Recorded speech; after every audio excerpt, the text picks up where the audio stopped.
Good morning students. आज हम BA second year के सामाजिक विचारक इमाइल दुर्खिम का अध्ययन कर रहे हैं, जिनका नेक्स्ट अध्याय है आत्महत्या, द सुसाइड।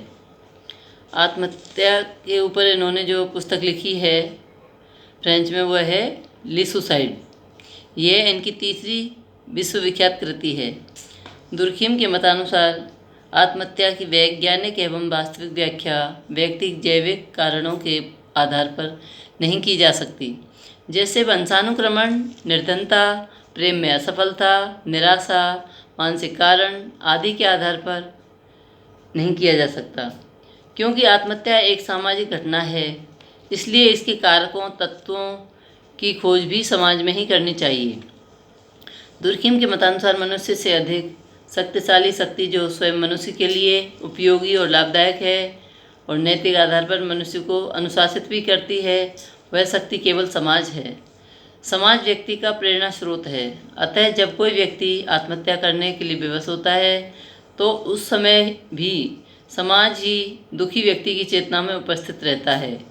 यह समाज है जो व्यक्तिक चेतना से अधिक इस एकांकी क्रिया को संचालित एवं नियंत्रित करता है। समाज में कुछ ऐसी शक्तियां हैं जो व्यक्ति को आत्महत्या के लिए प्रेरित करती हैं। अब जो है इमाइल दुर्खिम के अनुसार हम आत्महत्या की अर्थ एवं परिभाषाओं का अध्ययन करेंगे।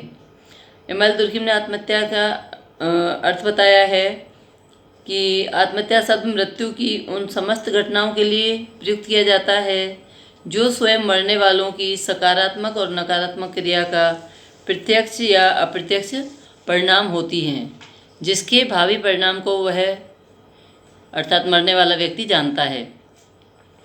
इसके बाद हम आत्महत्या की विशेषताओं का अध्ययन करेंगे जो इसकी परिभाषाओं से निकल के आई है। पहला है क्रिया का परिणाम। ऐसी मृत्यु को ही आत्महत्या की श्रेणी में रखा जाएगा जो मरने वाले व्यक्ति की क्रिया का परिणाम होती है। दूसरी विशेषता इमाइल दुर्खिम ने बताई है वो है कि सकारात्मक और नकारात्मक क्रिया होती है। आत्महत्या जो है सकारात्मक क्रिया से तात्पर्य ये बताते हैं कि इस प्रकार के कार्य जो हैं स्पष्ट रूप से मृत्यु का कारण होने चाहिए, जबकि नकारात्मक क्रिया में मृत्यु का कारण अस्पष्ट रहता है। तीसरा विशेषता उन्होंने बताई है तार्किक क्रिया। व्यक्ति आत्महत्या सोच समझकर व इच्छापूर्वक करता है और अपनी क्रिया के परिणाम को भी जानता है। जैसे यदि कोई व्यक्ति डूबने की इच्छा से पानी में गिरता है तो वह आत्महत्या है, अनजाने में गिरने से वह आत्महत्या नहीं कहलाएगी। चौथी विशेषता है क्रिया के परिणाम से अवगत होता है। यदि कोई व्यक्ति अपनी क्रिया के विषय में पहले से ही जानता है और वो उसके बाद भी वह अपने कार्यों को यथावत करता रहता है तो वह आत्महत्या कहलाएगा। पांचवी विशेषता इमाइल दुर्खिम ने बताई है वो है सामाजिक तथ्य। आत्महत्या व्यक्तिगत मनोवैज्ञानिक न होकर एक ऐसा तथ्य है जो अपना स्वतंत्र अस्तित्व रखता है, जिसकी पृथक प्रकृति है, जो सामाजिक है।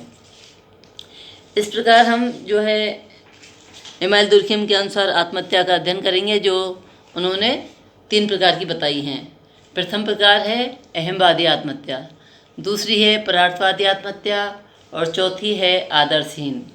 इनके अतिरिक्त इमाइल दुर्खिम ने एक और आत्महत्या बताई है, वो है घातक आत्महत्या। अब हम इनका थोड़ा अर्थ एवं विशेषताओं को समझ लेते हैं कि क्या इन आत्महत्या के जो है कारण हैं और क्या इन आत्महत्या की जो बताई हैं इमाइल दुर्खिम ने उनके अर्थ हैं। तो इमाइल दुर्खिम ने इसके पहले तो कारण बताने का प्रयास किया है कि अहमवादी आत्महत्या व्यक्ति किस वजह से करते हैं। प्रथम है धर्म, दूसरा है ज्ञान और शिक्षा, तीसरा परिवार, चौथा कारण है विवाह, पांचवा आयु और छठवां है लिंग। इनके अतिरिक्त राजनीतिक संगठन भी प्रमुख हैं। तो दुर्खिम के मतानुसार राजनीतिक जो उथल पुथल है, आम चुनाव है, राजनीतिक जीवन है, इन सब में होने वाली असामान्य घटनाएं हैं, युद्ध और परिवर्तन है, राष्ट्रीय संकट आदि के समय आत्महत्या की दर कम होती है, क्योंकि इस समय सामूहिक भावना जागृत होती है। दूसरा बताया उन्होंने परार्थवादी आत्महत्या। जब किसी समाज में इतना अधिक एकीकरण पाया जाता है कि वहाँ व्यक्ति का महत्व ही समाप्त हो जाता है, तब व्यक्तिगत रुचि और विचार भुलाकर उसके स्थान पर सामूहिक रुचि और विचार को महत्व दिया जाए। ऐसी स्थिति में की जाने वाली आत्महत्या परार्थवादी आत्महत्या कहलाती है। इसमें व्यक्तिगत हित सामूहिक हित में पूर्णतः विलीन हो जाता है। दुर्खिम के मतानुसार भारत में सन्यासी प्राणायाम करके समाधिस्थ हो जाया करते थे। दूसरा है सती प्रथा। गांव में किसी भी मुखिया की मृत्यु के बाद उसके अनुयायी भी आत्महत्या कर लेते थे। और सैनिक जीवन, ये 3-4 उदाहरण एम.एल. दुर्खिम ने इस प्रकार के बताए हैं कि जिनके अंतर्गत जो है व्यक्ति आत्महत्या कर लेता है। ये है परार्थवादी। तीसरी आत्महत्या एम.एल. दुर्खिम ने बताई है, वो है आदर्शहीन आत्महत्या। समाज में एक ऐसी अवस्था आ जाती है जिसमें समाज के सदस्यों के समक्ष कोई आदर्श नियम नहीं होते। सामूहिक एकरूपता समाप्त हो जाती है। समाज के सदस्य दिशाहीन होकर मनमाना व्यवहार करने लगते हैं। समाज की उस स्थिति को दुर्खिम आदर्शहीन आत्महत्या कहते हैं। इस आदर्शहीन सामाजिक अवस्था के कारण जो आत्महत्या की जाती हैं, दुर्खिम उन्हें ही आदर्शहीन आत्महत्या कहते हैं। अब चौथे प्रकार की जो विशेष उन्होंने बताई है आत्महत्या प्रकार, वो है घातक। इसके अंतर्गत जो है 2-3 बिंदु उन्होंने स्पष्ट किए हैं। प्रथम है अत्यधिक नियंत्रण होता है व्यक्ति के ऊपर, जिसकी वजह से वो आत्महत्या कर बैठता है। दूसरा है अत्यधिक आदर्शवादिता जो है हमारे समाज के अंदर दिखाई देती है, उसकी वजह से भी हमारे समाज में घातक आत्महत्या हो रही हैं। और तीसरा है वो है कठोर नियंत्रण या कठोर नियमबद्ध। हमारे समाज के नियम इतने कठिन होते हैं जिनका पालन प्रत्येक व्यक्ति के लिए संभव नहीं होता। इसके एम.एल. दुर्खिम ने 2-3 उदाहरण बताए हैं, जिनमें प्रथम है एक विवाह के आदर्श के कारण नवयुवक पति। दूसरा है निसंतान विवाहित स्त्री को कुंठा का शिकार होना पड़ता है। संतानहीन विवाहित स्त्री मां बनना चाहती है। और तीसरा बताया है मालिक के अत्याचार से पीड़ित मजदूर जो विवश होकर आत्महत्या कर लेते हैं। तो इस प्रकार की जो आत्महत्याएं हैं उनको एम.एल. दुर्खिम ने घातक आत्महत्या का नाम दिया है। अब हम आत्महत्या के कारणों का उल्लेख करेंगे जो निम्नलिखित हैं।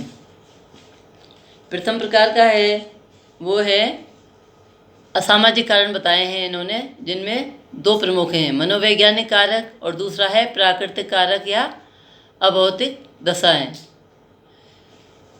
अब ये मनोवैज्ञानिक कारक जो हैं इनको उन्होंने 2 भागों में विभाजित किया है। पहला कारण है मनोविकृत दशाएं और दूसरा है सामान्य मनोजैविकीय दशाएं। जो मनोविकृत दशाएं हैं उनको एम.एल. दुर्खिम ने 3 भागों में विभाजित किया है। प्रथम है उन्माद, दूसरा है स्नायु दोष और तीसरा है मद्यपान। इनकी जो दूसरी वाली जो विशेषता है कारण है सामान्य मनोजैविकीय दशाएं, उसको इन्होंने 2 भागों में विभाजित किया है, प्रजाति और पैतृकता, जिसके कारण जो है हमारे समाज में आत्महत्याएं हो रही हैं।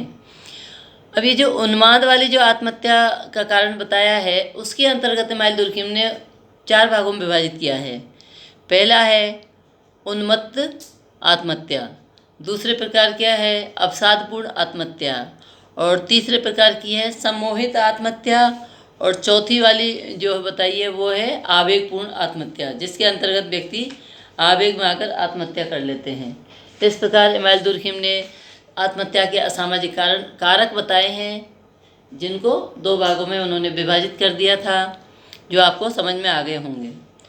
अब आत्महत्या के निराकरण के एम.एल. दुर्खिम ने उपाय बताए हैं, जो उनके अनुसार निम्न हैं। आत्महत्या करने वाले व्यक्ति को कठोरता से दंड के स्थान पर नैतिक दंड देना चाहिए। दूसरा है शिक्षा के सुधार के लिए समाज को सुधारना आवश्यक है।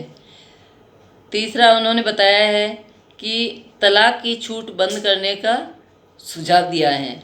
चौथा है इच्छाओं को सीमित किया जाए। 5वां उपाय बताया है नैतिकता में वृद्धि की जाए।